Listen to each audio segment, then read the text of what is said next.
जय हिंद सभी को। मैं राहुल आप सभी का स्वागत करता हूं M with Rajendra YouTube channel पर। तो आज हम देखने वाले हैं कॉन्स्टिट्यूशन ऑफ इंडिया के मोस्ट इम्पॉर्टेंट क्वेश्चंस को। तो देखते हैं आज का पहला क्वेश्चन। हाँ, और एक बात ध्यान से सुनिए, आपका डिस्कस करने के लिए तो हम मात्र 25 से 30 क्वेश्चन डिस्कस करने आए हैं, लेकिन यदि डिस्कस करने के बाद यदि आप देखेंगे तो लगभग आपके 100 क्वेश्चन कवर हो जाएंगे। तो आप यकीन मानो हम आपका आधा मिनट भी वेस्ट नहीं करेंगे और आपको बहुत अच्छा नॉलेज देने को मिलेगा। ठीक है, तो देखते हैं। चलिए पहला क्वेश्चन बिना कोई देरी के। पहला क्वेश्चन है, लोकसभा के प्रोटेम्प्ट अध्यक्ष नियुक्त किया जाता है। तो ये आपको पता होना चाहिए कि जो लोकसभा के प्रोटेम्प्ट अध्यक्ष हैं वो किसके द्वारा किए जाते हैं नियुक्त। तो ये किए जाते हैं राष्ट्रपति के द्वारा। तो राष्ट्रपति के बारे में कुछ पॉइंट्स जान लो। तो वर्तमान में जो राष्ट्रपति हैं वो कौन से नंबर के हैं बताइए? 14 नंबर के हैं। और राष्ट्रपति कौन से अनुच्छेद में आते हैं? तो आप बोलना अनुच्छेद 52 में आते हैं। फिर राष्ट्रपति के पास शक्ति है कि वो फांसी की सज़ा रुकवा सकते हैं 72 में। फिर जो वर्तमान राष्ट्रपति हैं उनका नाम क्या है बताइए? रामनाथ कोविंद नाम है। और उनका कार्यकाल कब तक चलना है? 2022 तक चलना है। मतलब 2022 में चुनाव होंगे। और 2022 में कौन सी पद्धति से होते हैं? तो आपने पढ़ा होगा एकल संक्रमणीय मत पद्धति। अच्छा, वर्तमान में सैलरी पूछे कितनी है वर्तमान में? तो 5 लाख बोलना। ठीक है, वर्तमान में सैलरी 5 लाख। नेक्स्ट क्वेश्चन देखो, क्वेश्चन नंबर 2। लोकसभा में भारत के राष्ट्रपति द्वारा एंग्लो इंडियन समुदाय के कितने सदस्य मनोनीत किए जाते हैं? तो ये आपको पता होना चाहिए, ये किए जाते हैं सिर्फ 2। तो 2 मनोनीत कर सकते हैं। कौन बताइए? राष्ट्रपति। और एंग्लो इंडियन कौन कहलाते हैं? अब कुछ लोग इसको ऐसे याद कर लेते हैं कि एंग्लो इंडियन मतलब जो अंग्रेज भारत में रह रहे हैं वो एंग्लो इंडियन कहलाएंगे। ठीक है, तो आपको जानकारी अधूरी है।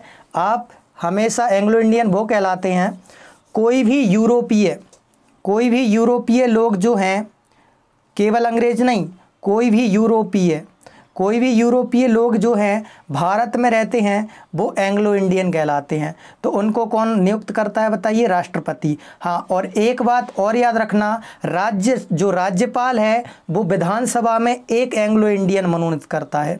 नेक्स्ट क्वेश्चन देख लेते हैं, क्वेश्चन नंबर 3। भारत के संविधान के अनुच्छेद 70 के अंतर्गत राष्ट्रपति और उपराष्ट्रपति की अनुपस्थिति में कौन राष्ट्रपति बनेगा? तो देखो, एक कंडीशन ये होती है कि मान लो राष्ट्रपति किसी भी तरीके से नहीं रहे तो पदभार संभालते हैं उपराष्ट्रपति। लेकिन यदि उपराष्ट्रपति भी नहीं रहे तो फिर पदभार संभालते हैं कौन बताइए? मुख्य न्यायाधीश, भारत के मुख्य न्यायाधीश। तो आप बोलेंगे क्या ऐसा हुआ था भारत में? तो हाँ, ऐसा बिल्कुल हुआ था।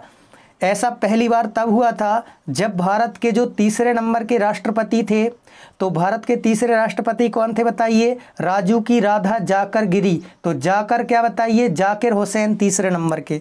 जो भारत के तीसरे नंबर के राष्ट्रपति थे जाकिर हुसैन। आपने ट्रिक पढ़ी होगी, राजू की राधा जाकर गिरी फखरुद्दीन रेड्डी की जेल में। नहीं पढ़ी होगी तो बता देना, हम आपको याद करा देंगे। ठीक है, तो जो तीसरे नंबर के जाकिर हुसैन थे ना, इनकी क्या बताइए? आकस्मिक निधन हो गया था। उसके बाद बीवी गिरी को बनाया गया था और बीवी गिरी ने चुनाव में भाग लेने से इस्तीफा दे दिया था।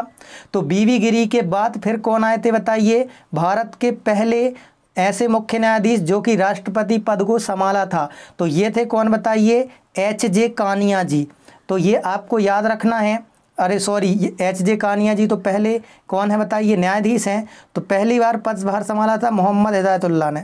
किसने संभाला था? मोहम्मद हिदायतुल्लाह ने। फिर से देखो, पहले न्यायाधीश बोले, पहले न्यायाधीश बताओ जिन्होंने राष्ट्रपति का पद संभाला, तो बोलना मोहम्मद हिदायतुल्लाह। ठीक है, फिर बोले कि बताओ भारत के पहले मुख्य न्यायाधीश कौन है? तो बोलना एच.जे. कानिया। और यदि बोले कि ये मुख्य न्यायाधीश कब बने थे, मतलब जो भारत के कौन से मुख्य न्यायाधीश थे या कब बने थे राष्ट्रपति का पद कब संभाला था, तो बोलना कि जब जाकिर हुसैन के बाद बीवी गिरी आए थे, उसके बाद आए थे कौन बताइए? मोहम्मद हिदायतुल्लाह, ये वाले। चलिए नेक्स्ट क्वेश्चन देख लेते हैं, क्वेश्चन नंबर 4। निम्नलिखित राज्यों में किस राज्य की विधानमंडल द्विसंसदनीय है? तो ये आपको पता होगा पहले से ही, बिहार। और बिहार में पता होना चाहिए विश्व का पहला हॉस्टल कहाँ पर है, बिहार में।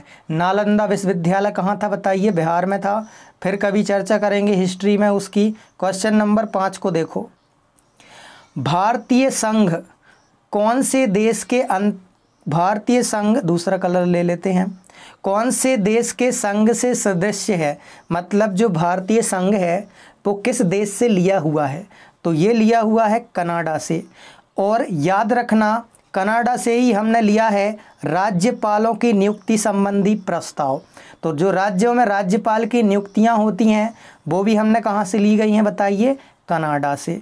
चलिए नेक्स्ट क्वेश्चन देख लेते हैं, क्वेश्चन नंबर 6।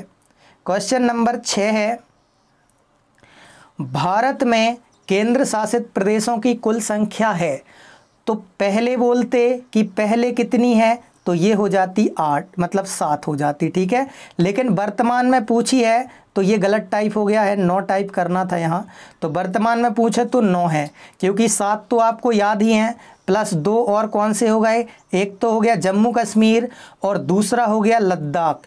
तो ये जम्मू कश्मीर और लद्दाख भी 2 यूनियन टेरिटरीज बनाई गई हैं। अभी आपको पता होगा 2019 में अक्टूबर के समय बनाई गई थी, है ना। चलिए नेक्स्ट क्वेश्चन देख लेते हैं, जब आर्टिकल 370 को हटाया गया था।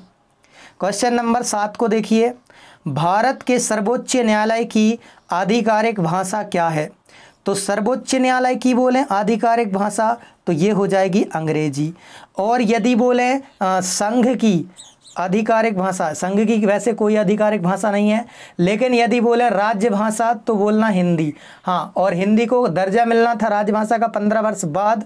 15 वर्ष बाद सभी जगह हिंदी मनाई जानी थी, लेकिन ऐसा नहीं हुआ, ये हिंदी का दुर्भाग्य है। तो हिंदी को कब से बनाया था, कब बनाया था राजभाषा, कब मिला था दर्जा, तो 14 सितंबर 1949 को मिला था, इसलिए 14 सितंबर को हम हिंदी दिवस मनाते हैं।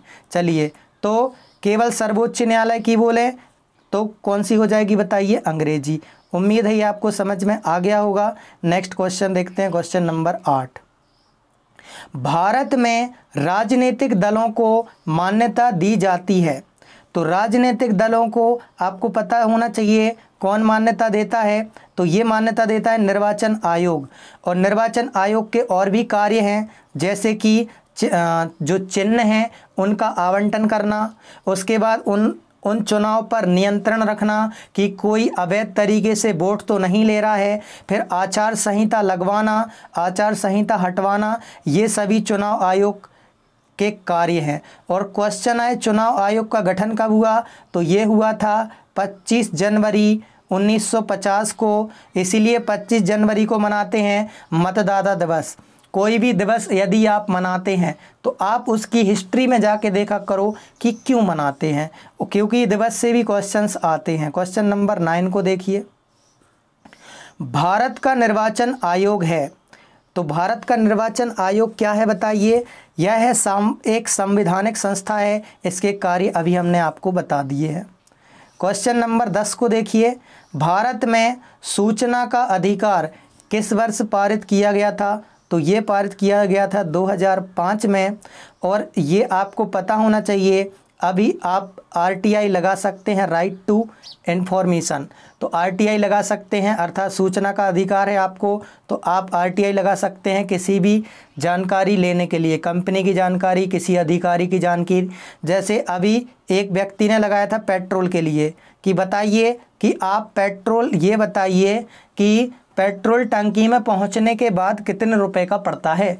तब उसने बताया था कि जो पेट्रोल है रिफाइनरी से लेकर, ट्रांसपोर्ट से लेकर, आपकी गाड़ी में जाने के बाद मात्र 12 रुपए का पड़ता है, ठीक है। तो ये किसके थ्रू पता चला था, आरटीआई के थ्रू। फिर एक व्यक्ति ने आरटीआई लगाई थी कि बताइए कि जो गांधी जी हैं, गांधी जी, उनको हम कहते हैं राष्ट्रपिता। तो क्या ये ऑफिशियल हैं, क्या ये राष्ट्रपिता हैं, कॉन्स्टिट्यूशन में इसके बारे में कोई है जानकारी या नहीं। तो फिर इनको जानकारी दी गई थी कि राष्ट्रपिता बस बोलते हैं, एक कोई ऑफिशियल उपाधि नहीं है, कॉन्स्टिट्यूशन में इसका वर्णन नहीं है। चलिए नेक्स्ट क्वेश्चन देख लेते हैं, क्वेश्चन नंबर 11। मार्ले मिंटो सुधार अधिनियम 1919 का मुख्य प्रावधान कौन सा नहीं है? चलिए तो देख लेते हैं कौन सा नहीं है। तो ये आपको पता होना चाहिए। चलो पहले नंबर तो ये आपको ये पता होना चाहिए कि कौन कौन से हैं। तो विधान परिषदों के आकार में वृद्धि बिल्कुल है, केंद्रीय विधान परिषदों में सरकारी बहुमत बिल्कुल है, फिर सांप्रदायिक और प्रत्यक्ष निर्वाचन पद्धति बिल्कुल है, केंद्रीय विधानसभा विधान परिषद में निर्वाचन सदस्यों का स्थान नहीं। तो ये गलत हो जाएगा, इसका राइट आंसर हो जाएगा डी। नेक्स्ट क्वेश्चन देख लेते हैं, क्वेश्चन नंबर 12 को। तो क्वेश्चन नंबर 12 क्या बोल रहा है कि 93वां संविधान संशोधन। तो 93वां संविधान संशोधन क्या आप कमेंट करके बता सकते हैं कि कब हुआ था? चलिए हम ही बता देते हैं। तो चलो पहले पढ़ देते हैं। 93वां संविधान संशोधन किससे संबंधित है? तो ये 2006 में हुआ था संशोधन, और ये है शिक्षण संस्थानों में ओबीसी के आरक्षण से रिलेटेड। ठीक है, ये सिर्फ ओबीसी के लिए भी नहीं है, चूँकि ऑप्शन में ओबीसी है। इसके अलावा अल्पसंख्यक एससी एसटी के लिए भी है। तो आपने देखा होगा वर्ष 2006 के बाद जो प्राइवेट शैक्षणिक संस्थान भी है तो वो भी सुविधाएं देते हैं एसटी एससी ओबीसी के लिए कि आप हमारे यहाँ पढ़िए, हम आधी फीस में आपको पढ़ाते हैं, और फिर इसके अलावा हम आपको क्या देंगे? स्कॉलरशिप भी देंगे। तो ये इसी से रिलेटेड है। नेक्स्ट क्वेश्चन देख लेते हैं, क्वेश्चन नंबर 13 को देखिए। तो 13 क्या बोल रहा है कि निम्न में से एक भारत सरकार अधिनियम 1935 की मुख्य विशेषताओं में से नहीं है। तो आपको यदि 1935 की विशेषताएं याद होगी तो आप बता देंगे कि कौन सी नहीं है। तो चलिए देख लेते हैं। यह प्रांतीय स्वायत्तता के सूत्रपात का संकेत था, बिल्कुल था। यह इस अधिनियम में अखिल भारतीय महासंघ का प्रावधान था, हाँ था। इसने प्रांतीय स्तर पर वैध शासन प्रणाली को समाप्त कर केंद्र में लागू किया था, हाँ बिल्कुल किया था। वैध लिखा है, द्वैत था। ये द्वैत शासन मतलब दो लोग शासन करते थे, ठीक है। तो द्वैत शासन को हटाया गया था। अवशिष्ट विषय प्रांतीय विधायिकाओं को आवंटित किए गए थे, नहीं किए गए थे। तो इसका राइट आंसर हो जाएगा डी। चलिए और 1935 के बारे में जान लेते हैं। चलो ठीक है, आगे डिस्कस कर लेंगे। क्वेश्चन नंबर 14 को देखो। निम्नलिखित में से किस अधिनियम द्वारा संवैधानिक निरंकुशता का सिद्धांत प्रवर्तित किया गया था? तो अभी अपन ने डिस्कस किया 1935 का भारत शासन अधिनियम। अब कर लेते हैं अपन 1935 का डिस्कस। जो 1935 का भारत शासन अधिनियम है, ये बहुत बड़ा चेंज था भारतीय संविधान में। यहाँ से प्रशासनिक बहुत बड़े बड़े बदलाव देखे गए थे। 1935 के अधिनियम से 60 से 70% कॉपी पेस्ट किया गया है कॉन्स्टिट्यूशन में इस अधिनियम का, ठीक है। उसके बाद इसी 1935 के अधिनियम में बर्मा, जिसको वर्तमान में आप म्यांमार कहते हैं, बर्मा की राजधानी पहले क्या थी बताइए?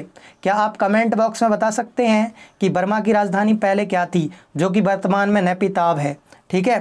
तो उसको अलग कर दिया था भारत से, तो इसी 1935 में। चलिए नेक्स्ट क्वेश्चन देख लेते हैं, क्वेश्चन नंबर 15। 1773 का रेगुलेटिंग अधिनियम पहला कदम था, तो क्या कदम था ये आपको बताना है। तो ब्रिटिश की संसद को भारत पर विधि बनाने के लिए अधिकार पर बल दिया, हाँ बिल्कुल सही है।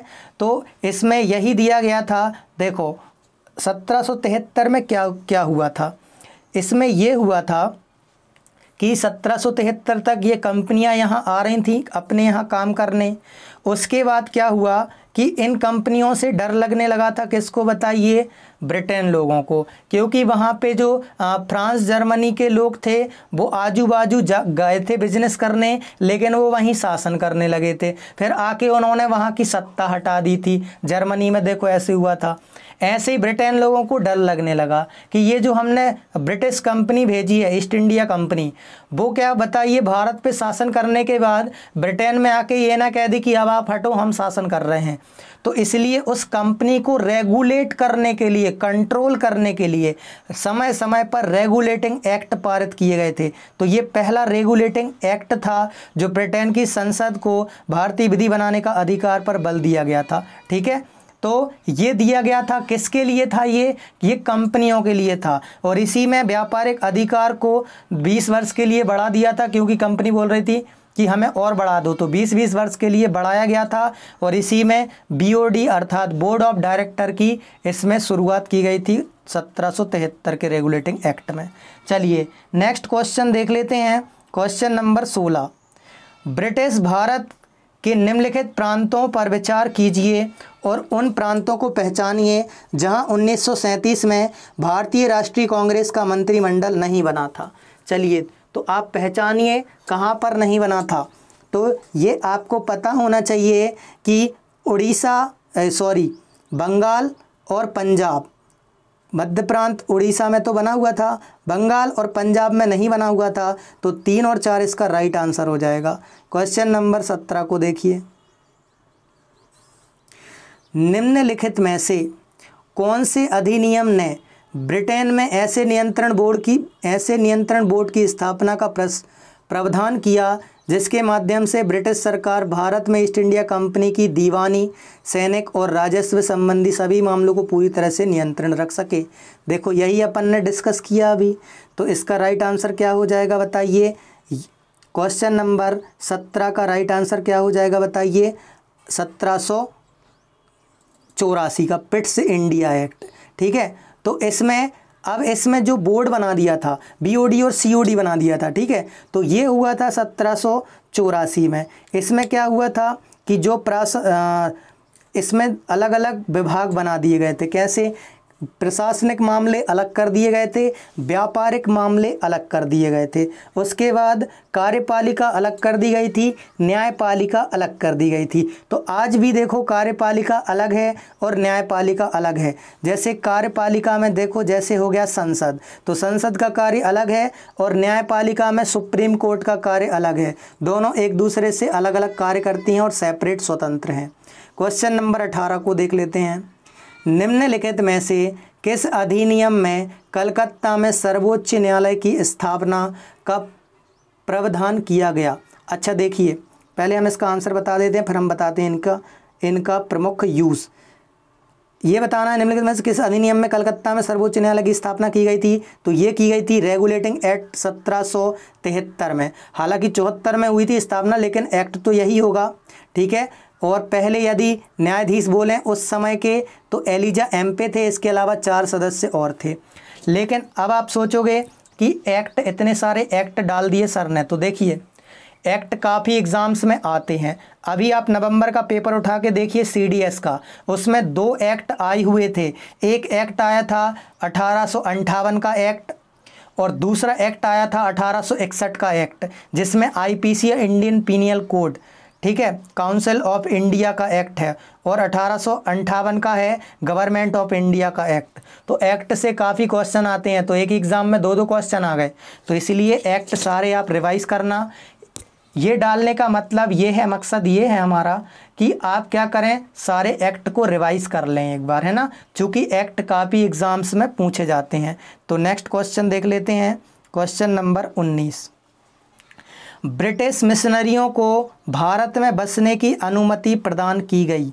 तो ये कब की गई थी? ये करी गई थी 1813 के चार्टर अधिनियम में। इसी में क्या बताइए, इसी में एक फंड बनाया गया था, एजुकेशन फंड, जिसमें 1 लाख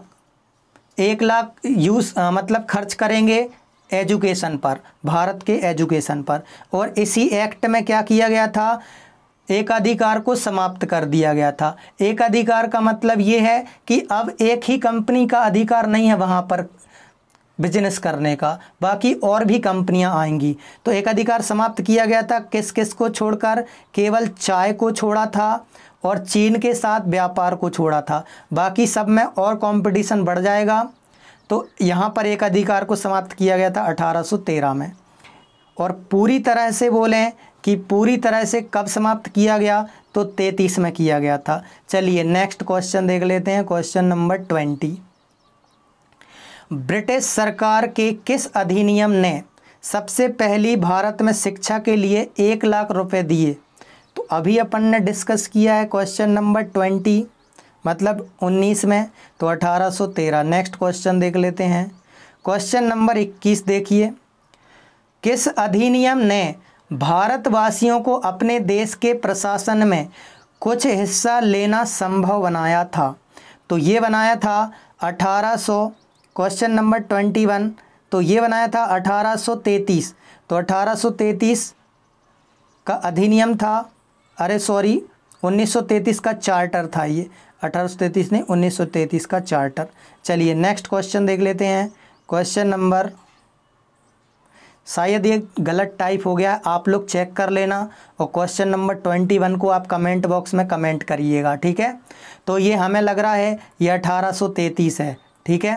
तो 1833 में ही सबसे पहले क्या हुआ था बताइए, जो बंगाल का गवर्नर जनरल था उसको भारत का गवर्नर जनरल बना दिया गया था, और उसका नाम क्या था बताइए, लॉर्ड विलियम बेटिंग था, ठीक है। आप लोग चेक करके कमेंट कर दीजिएगा, शायद ये मिसप्रिंट हो गया है। क्वेश्चन नंबर 22 को देखिए, निम्नलिखित में से कौन एक अधिनियम ने भारतीय प्रांतों को उनकी विधायी शक्ति से वंचित किया था। तो ये आपको 22 का आंसर करना है, तो इसका राइट आंसर हो जाएगा 1833। नेक्स्ट क्वेश्चन देख लेते हैं 23, निम्न में से किस अधिनियम द्वारा ब्रिटिश ताज ने भारतीय प्रशासन को अपने हाथों में लिया था।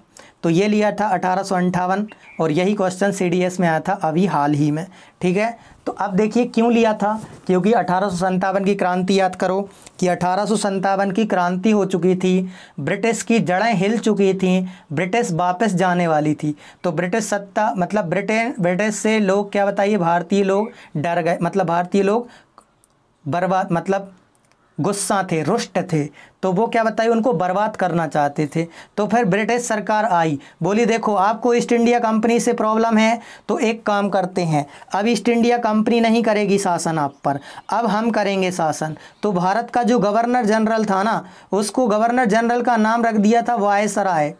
बोले आपको इनसे प्रॉब्लम है, ब्रिटिश ईस्ट इंडिया कंपनी से प्रॉब्लम है, कंपनी से प्रॉब्लम है ना, सरकार से तो नहीं है, अब हम करेंगे शासन। तो देखो भारत के लोग कितने बेवकूफ़ थे, जो लॉर्ड कैनिंग जब गवर्नर जनरल था तब उसको अपना नहीं रहे थे, उसको भगा रहे थे लॉर्ड कैनिंग को, ठीक है। लेकिन अब वही वायसराय बदल के आया, नाम बदल के आया, तो उसको अपना लिया था अपन ने, ठीक है। तो भारत का अंतिम गवर्नर जनरल बोलें तो लॉर्ड कैनिंग, और पहला वायसराय बोलें तो भी क्या बताइए, लॉर्ड कैनिंग। इसी समय बनाया गया था, और इसी में बताया गया था, इसी में ब्रिटिश क्राउन के हाथों में सत्ता चली गई थी। अब ब्रिटिश सरकार भारत पर शासन कर रही थी। अभी तक किसने किया था, कंपनी ने। तो 58 से लेकर 47 तक किसने किया था, 1947 तक ब्रिटिश सरकार ने, और 58 तक 1600 से लेकर 58 तक किसने किया था, कंपनी ने। कभी कभी ये क्वेश्चन भी आ जाता है। 24 को देखिए, 24 में है, निम्नलिखित में से भारतीय स्वतंत्रताओं के अधिकार पत्र किसने कहा जाता है। अच्छा, भारतीय स्वतंत्रताओं का अधिकार पत्र किसे कहा जाता है। तो देखो ये नाम मात्र का था, महारानी का घोषणा पत्र 1858, इसी में नियुक्त कर दिया गया था भारत का। इसी में क्या बताइए 2 पद बना दिए गए थे, ठीक है, एक भारतीय सचिव, एक यहाँ का गवर्नर जनरल। जैसे आपने आगे के नाम सुने होंगे, मार्ले, मिंटो, सुधार, ठीक है। तो मार्ले था भारत का और मिंटो था ब्रिटेन का। तो ऐसे मार्टेंग्यू, चैम्सफोर्ड, सुधार, तो मार्टेंग्यू था भारत का और वो था क्या बताइए, मार्टेंग्यू चैम्सफोर्ड था ब्रिटेन का। तो इतने में ही भारतीय खुश हो गए थे कि हमें बताओ जोड़ दिया, हमें सचिव का पद मिल गया है, ठीक है। तो 2 नाम से आगे एक्ट आपको देखने को मिलेंगे। तो ये इसका राइट आंसर हो जाएगा 1858। चलिए नेक्स्ट क्वेश्चन। अब क्या आप कमेंट करके ये बता सकते हैं कि भारत का पहला गवर्नर जनरल, पहला वायसराय और पहला बंगाल का गवर्नर जनरल कौन है। इन तीनों को हमने अभी डिस्कस किया है। क्या आप इन तीनों को एक लाइन में लिख के कमेंट कर सकते हैं। चलिए देखते हैं कौन कमेंट करता है। क्वेश्चन नंबर 25 को देखिए, भारत में प्रतिनिधि सरकार की बुनियाद डाली गई थी। देखिए यदि आप कमेंट करते हैं तो आपका हो जाएगा रिवीजन, और लिखने से याद होता है, तो आप लिखा ज़रूर करो, भले ही आप कितने भी बार लिख गए हो, ठीक है। तो ये बताना है भारत में प्रतिनिधि सरकार की बुनियाद डाली थी, तो किस मतलब कौन से अधिनियम में डाली थी, तो ये आपको पता होना चाहिए। 1861 में डाली गई थी, और इसी 1861 में IPC बनी थी, इंडियन पीनल कोड, हमने अभी बताया था, ये भी CDS में आया था। और भारतीय, इसी को हिंदी में बोलते हैं भारतीय दंड संहिता, ठीक है। इसी में पावर मिली थी अध्यादेश जारी करने की वायसराय को, क्योंकि अब पद वायसराय का बन गया था, वायसराय को अध्यादेश जारी करने की अर्थात नोटिफिकेशन जारी करने की क्या मिल गई थी, शक्ति। जैसे कि अभी आपको वर्तमान में पता होगा कि केंद्र सरकार में राष्ट्रपति के पास है आर्टिकल 123 में अनुच्छेद 123 में राष्ट्रपति को है, और राज्य में किसको है बताइए, राज्यपाल को है 213 में। ठीक है, इसको उल्टा कर देना, तो ये राज्य में है शक्ति, ये है केंद्र में शक्ति। उम्मीद करते हैं ये सारे क्वेश्चंस आपको समझ आए होंगे, और जो क्वेश्चंस आपको नए मिले होंगे वो आपने नोट कर लिए होंगे। तो आप इसको कमेंट बॉक्स में कमेंट करके बताइएगा कैसा लगा है वीडियो, और यदि आपको बहुत कुछ नया सीखने मिला हो, पसंद आया हो, तो प्लीज़ इस वीडियो को लाइक ज़रूर करिएगा और दोस्तों के साथ शेयर ज़रूर करिएगा। तो मिलते हैं नेक्स्ट वीडियो में, तब तक के लिए जय हिंद, जय भारत, धन्यवाद।